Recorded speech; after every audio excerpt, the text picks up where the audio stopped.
our Center for the Arts studio, this is your Ashland University Eagle News Update. I'm Zac Kopp. And I'm Rachel Ramsey. Thanks for joining us. Ashland University recently announced that they had the highest freshman to sophomore class retention rate on record.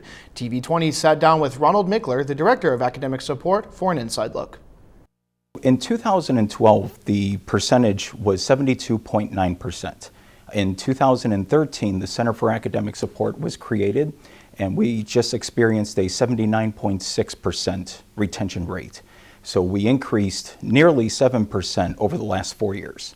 The faculty and the staff's dedication, commitment, and engagement were the main contributors for this increase in retention. Specifically here in the Center for Academic Support, we make a concerted effort to establish connections with faculty. This increase is a clear indicator as to the institution's performance and also reflects the quality of education and the service that students are receiving from our faculty and staff.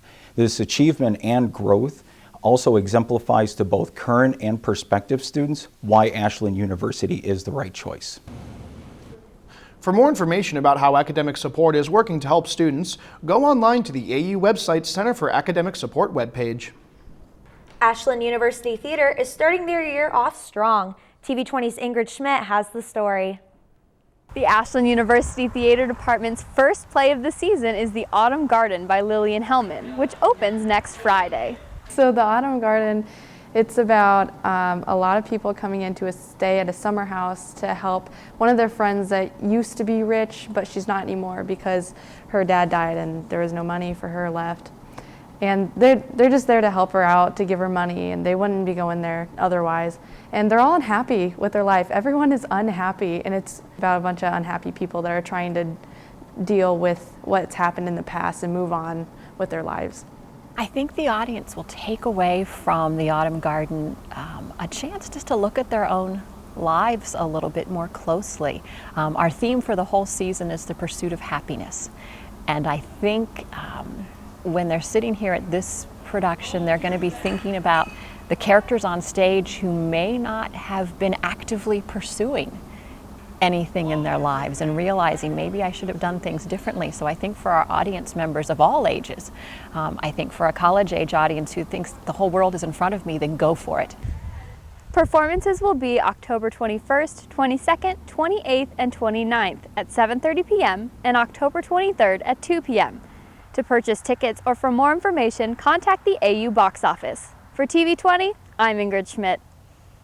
On Sunday night, CNN hosted the second live presidential debate between Republican nominee Donald Trump and former Secretary of State and Democratic hopeful Hillary Clinton. During the debate, the candidates discussed a range of topics and policy issues, but the dialogue largely aimed at tearing down one another. Trump spent much of the debate attempting to recover from the disastrous weekend his campaign experienced following the infamous Access Hollywood tape, with many polls showing Trump trailing by as much as 11 points going into Sunday's debate. CNN's Snap poll declared Clinton the winner of the debate immediately afterwards. However, most voters surveyed saw her performance as merely average or less. The third presidential debate, moderated by Fox News anchor Chris Wallace, will air on October 19th at 9 p.m. on all major networks. The deadline for voter registration in Ohio is today for those intending to vote in the general election on November 8th. TV20's Megan Furby talked to students about their voter status in the upcoming election.